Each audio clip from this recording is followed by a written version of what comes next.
Bismillahirrahmanirrahim. Dear students, hope you are doing great. And in today's session, I am going to discuss two important perspective of grammar.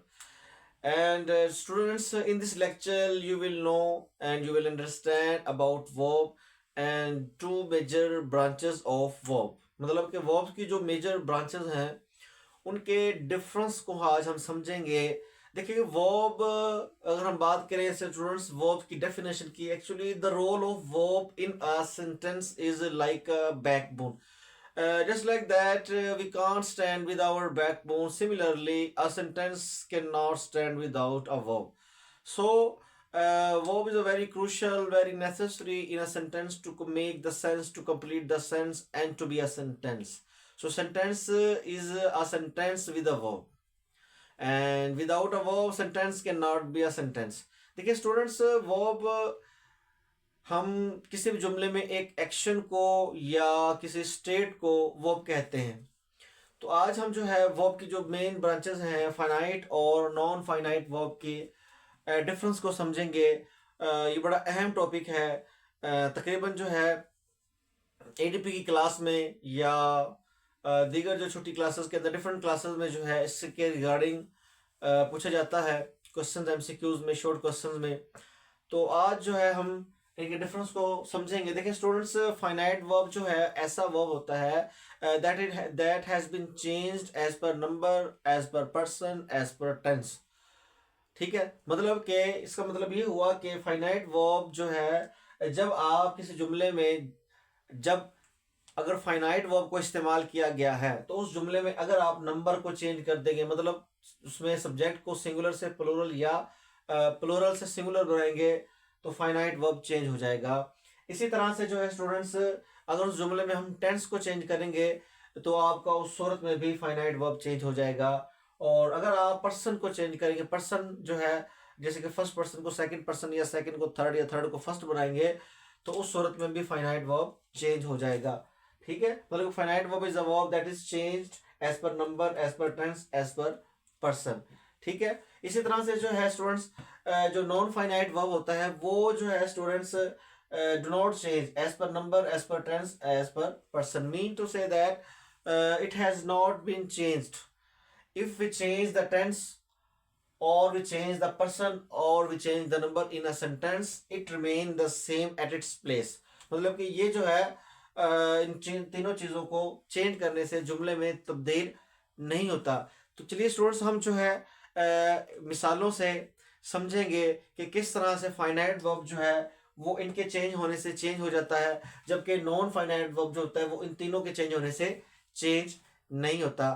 तो अब हम जो है इनको example से समझेंगे।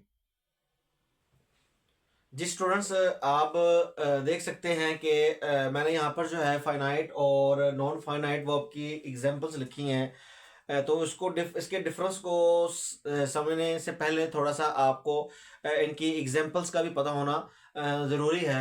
जाहिर सी बात है ना, अब हम उसके डिफरेंस जैसे मैंने आपको बताया था कि भाई फाइनाइट जो है वो चेंज होता है पर्सन, नंबर और टेंस से, और नॉन फाइनाइट चेंज नहीं होता। अब सबसे पहले हम उसकी एग्जांपल को देखेंगे कि भी वो कौन कौन से वर्ब ऐसे हैं जो फाइनाइट की कैटेगरी में आते हैं और कौन कौन से वर्ब ऐसे हैं जो कि नॉन फाइनाइट की कैटेगरी में आते हैं, उनको समझेंगे। Then we will going to next to understand the difference between finite and non finite verb with examples.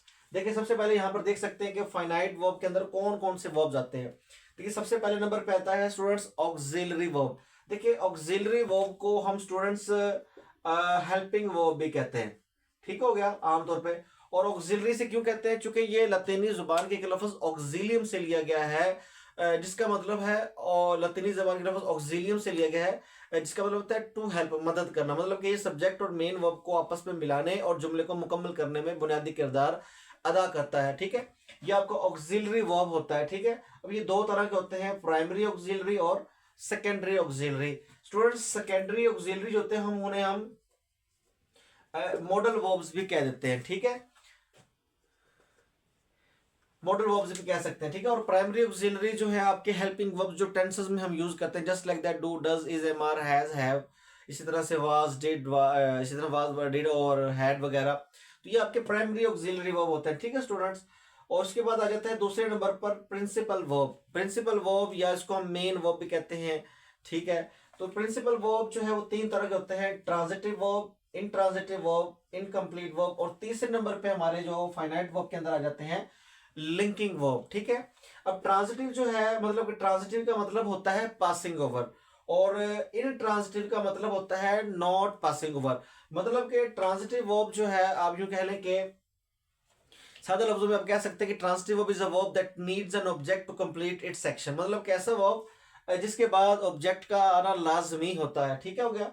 तो वो आपके ट्रांजिटिव वर्ब होता है। और इंट्रांजिटिव वर्ब कि जिसके बाद हमें ऑब्जेक्ट की जरूरत ना होने, that does not need object. It means कि after intransitive verb object is not present, किसके बाद ऑब्जेक्ट नहीं आता, ठीक है। और इनकम्प्लीट वर्ब ऐसा वर्ब होता है जिसके लिए हमें जिसकी डेफिनेशन, जिसको मुकम्मल करने के लिए हमें मजीद कुछ अल्फाज की जरूरत हो। और इनका लिंकिंग वर्ब जो होता है वो लिंक क्रिएट करता है सब्जेक्ट और बकिया जुमले के हिस्से में, ठीक है।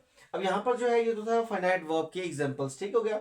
और इसी तरह से मैंने यहाँ पर जो है अब मिसालों से साबित किया है कि जब मैंने आपको फाइनाइट वर्ब के बारे में बताया था कि भाई सबसे पहले नंबर पे जो है वो तीन चीजें जो मैंने आपको बताई थी, जो कि आप अपनी स्क्रीन पे अगेन देख सकते हैं कि जो फाइनाइट वर्ब की डेफिनेशन में आपको दोबारा देख सकते हैं कि finite verb is a verb that is change as per number, as per person, as per tense. तो ये जो है मैंने मिसालों से जो है साबित भी किया है कि किस तरह से फाइनाइट वर्ब जो है वो नंबर, पर्सन और टेंस के चेंज होने से चेंज हो सकता है। देखिए स्टूडेंट्स, आप देख सकते हैं सबसे पहले नंबर पर मैंने यहाँ दो एग्जांपल दी हैं। अब यहाँ पर जो है देखिए द बॉयज आर प्लेइंग। अब स्टूडेंट्स आप देख सकते हैं कि बॉयज जो है यहाँ पर प्लूरल है। मतलब मैंने एज पर नंबर कहा था आपको, number means singular to plural और प्लूरल टू सिंगुलर। अब देखिए कि अब इसके बाद जो है जो हमने यहाँ पर ये हेल्पिंग वर्ब लगाया है, मतलब कि ये आर आपका हेल्पिंग वर्ब भी कह सकते हैं और इसको ऑक्सिलरी वर्ब भी, मतलब कि ऑक्सिलरी वर्ब ही है। देखिए कि मैंने आपको बताया था कि नंबर को चेंज करेंगे तो फाइनाइट वर्ब चेंज हो जाएगा। तो हमने क्या किया कि हमने इसको सिंगुलर, प्लूरल को सिंगुलर जैसे ही बनाया तो आपका जो ये फाइनाइट वर्ब था वो चेंज हो गया, आर से इज बन गया, ठीक हो गया। यही मैंने आपको बताया था। इसी तरह से नेक्स्ट एग्जांपल में आप देखेंगे कि मैंने आपको बताया था कि एज पर पर्सन भी चेंज होता है। देखिए जैसे यहां पर जो है, अब आप इस जुमले में देख सकते हैं कि इस पहले जुमले में मैंने फर्स्ट पर्सन को यूज किया है, दूसरे जुमले में मैंने सेकंड पर्सन का यूज किया है, और तीसरे जुमले में मैंने थर्ड पर्सन का यूज किया है। देखिए जैसे मैंने फर्स्ट पर्सन को चेंज किया सेकंड पर्सन में तो ऑटोमेटिकली आपका फाइनाइट वर्ब जो है चेंज हो गया, जो कि एम से आर बन गया। इसी तरह से हम जो है सेकंड पर्सन से हमने जब उसको थर्ड पर्सन बनाया तो आपका फाइनाइट वर्ब अगेन चेंज हो गया। और ये मैंने आपको कहा था कि ये एज पर पर्सन भी चेंज होता है, सिमिलरली एज पर नंबर भी चेंज होता है। और आखिरी जो मैंने आपको बताया था कि एज पर टेंस जो है, ये जैसे आप टेंस को तब्दील करेंगे उस सूरत में भी आपका फाइनाइट वर्ब चेंज हो जाएगा, जस्ट लाइक दैट। अब यहाँ पर मैंने और एग्जांपल लिखी है कि शी स्पीक्स उर्दू। अब ये प्रेजेंट इंडेफिनिट का जुमला है स्टूडेंट्स, देखें, जिसके अंदर जो है वो की फर्स्ट फॉर्म के साथ एस का इजाफा किया गया। It mean to say that कि ये प्रेजेंट इंडेफिनिट का जुमला है। तो जैसे ही हमने प्रेजेंट इंडेफिनिट को पास्ट इंडेफिनिट में किया तो ये बेसिकली आपका प्रिंसिपल वर्ब है, आपका जैसे ट्रांजिटिव वर्ब है आपका, ठीक है। चूंकि इसके बाद आपका ऑब्जेक्ट आ रहा है तो लिहाजा ये ट्रांजिटिव वर्ब है, मींस प्रिंसिपल वर्ब ही कहेंगे इसे, ठीक है। मतलब कि ये कैटेगरी किसकी है, फाइनाइट वर्ब की। तो जैसे ही हमने प्रेजेंट इंडेफिनिट को पास्ट इंडेफिनिट में किया तो अल्टीमेटली आपका जो फाइनाइट वर्ब था वो चेंज हो गया, मतलब फर्स्ट फॉर्म से सेकंड फॉर्म में कन्वर्ट हो गया। तो इसी तरह से जो है जब हमने उसको पास्ट इंडेफिनिट को फ्यूचर इंडेफिनिट में किया तो वो अगेन फर्स्ट फॉर्म में तब्दील हो गया with the addition of helping verb. तो लिहाजा चेंजिंग्स तो आ गई ना।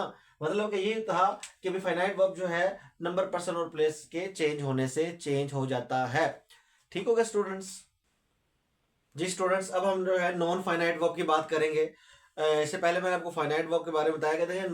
नॉन फाइनाइट में जो है सबसे पहले नंबर पर इसकी जो एग्जांपल है वो है इन्फिनेटिव, और दूसरे नंबर पर जो है जिरंड, और इसी तरह से तीसरे नंबर पे आ जाती है पार्टिसिपल। और पार्टिसिपल जो है वो तीन तरह का होता है, नहीं यूं कह लें कि इनकी तीन टाइप्स होती हैं, present participle, past participle and perfect participle. और नॉन फाइनाइट वर्ब के बारे में मैंने आपको बताया था कि ये टेंस, नंबर और पर्सन के चेंज होने से चेंज नहीं होता। तो यहाँ पर जो है देखिए इसकी डिटेल इंशाल्लाह ताला मैं अपने नेक्स्ट लेक्चर में मैं वन बाय वन जो है वर्ब्स के तमाम टाइप्स पे डिटेल्ड वीडियोस जो है वो डिफरेंट पार्ट्स में बनाऊंगा, जिसमें मैं आपको बता दूंगा कि भाई इन्फिनेटिव क्या होता है, जेरंड क्या होता है, पार्टिसिपल क्या होता है। जस्ट यहाँ पे इस लेक्चर में मैं आपको इस तरफ ये समझाना चाह रहा हूँ कि फाइनाइट और नॉन फाइनाइट वर्ब में फ़र्क क्या होता है। देखिए यहाँ पर स्टूडेंट्स मैंने कुछ एग्जांपल्स लिखी हैं। देखिए स्टार्ट में जो है, अब इसके अंदर जो है जो आपका इन्फिनेटिव होता है two plus first form of verb जो है वो इन्फिनेटिव होता है। अब यहाँ पर आप देख सकते हैं कि देखिए यहाँ पर जो है मैंने फर्स्ट पर्सन को सेकंड में बनाया, सेकंड को थर्ड में बनाया, और यहाँ पर जो है इसी तरह से मैंने यहाँ पर पर्सन को चेंज किया। तो किसी भी सिचुएशन में आपका फाइनाइट नॉन फाइनाइट वर्ब जो है वो चेंज नहीं हुआ। इसी तरह से मैंने यहाँ पर टेंस को भी चेंज कर दिया, तो लेकिन फिर भी आपका नॉन फाइनाइट वर्ब चेंज नहीं हुआ। इधर नीचे आ जाए सर, देखिए ये सारी मैंने जो है इन्फिनेटिव की मिसालें दी, और यहाँ पर जो है ये रीडिंग रीडिंग रीडिंग, ये सारा जो है इस जुमले में जेरंड है। देखिए यहाँ पर जो है हमने पर्सन को चेंज किया, टेंस को चेंज किया, लेकिन जो है आपका आपका जो ये नॉन फाइनाइट वर्ब है रीडिंग रीडिंग जो जेरंड है ये तब्दील नहीं हुआ। इसी तरह से नीचे आ जाए, इस जुमले में मैंने जो है ये स्पीकिंग जो मिसाल दी है ये आपके पार्टिसिपल है, इसमें भी मैंने जो है नंबर को टेंस को चेंज किया है, लेकिन फिर भी जो है आपका देखिए यहाँ पर इसमें यहाँ पर जो है टू टीच में, रीडिंग में और यहाँ पर स्पीकिंग में कोई तब्दीली नहीं आई। मतलब कि आप जो है इसी जुमले के अंदर जो है आप टेंस को चेंज कर लें, आई लाइक्ड बन जाएगा, आई लाइक्ड पास का बन जाएगा। इसी तरह से जो है आप यहाँ पर जो है सपोज दैट के मिसाल के तौर पर जो है बॉय लिख ले, बॉय लाइक्स बन जाएगा। ये देखिए फाइनाइट तो चेंज हो रहा है, ठीक है, ये चेंज नहीं हुआ। बॉयज को हमने बॉयज बनाया, फिर भी ये चेंज नहीं हुआ। मतलब कि ये मैंने कुछ मिसालें लिखी हैं, इसकी बेशुमार मिसालें हैं। इंशाल्लाह जब हम इनको वन बाय वन डिटेल में डिस्कस करेंगे तो मैं आपको बता भी दूंगा कि जेरंड क्या होता है, पार्टिसिपल क्या होता है। तो इंशाल्लाह ताला उम्मीद है कि आपको फाइनाइट और नॉन फाइनाइट के बारे में समझ आ गया होगा। तो इंशाल्लाह ताला नेक्स्ट मैं अपने लेक्चर्स में वन बाय वन पे डिटेल में बात भी कर लूँगा। एंड स्टूडेंट्स उम्मीद है कि आपको फाइनाइट और नॉन फाइनाइट के बारे में, फ़र्क के बारे में पता चल गया होगा। इंशाल्लाह ताला मिलते हैं नेक्स्ट वीडियो में। अपना बहुत ख्याल रखिएगा, दुआओं में याद रखिएगा। अल्लाह हाफिज़।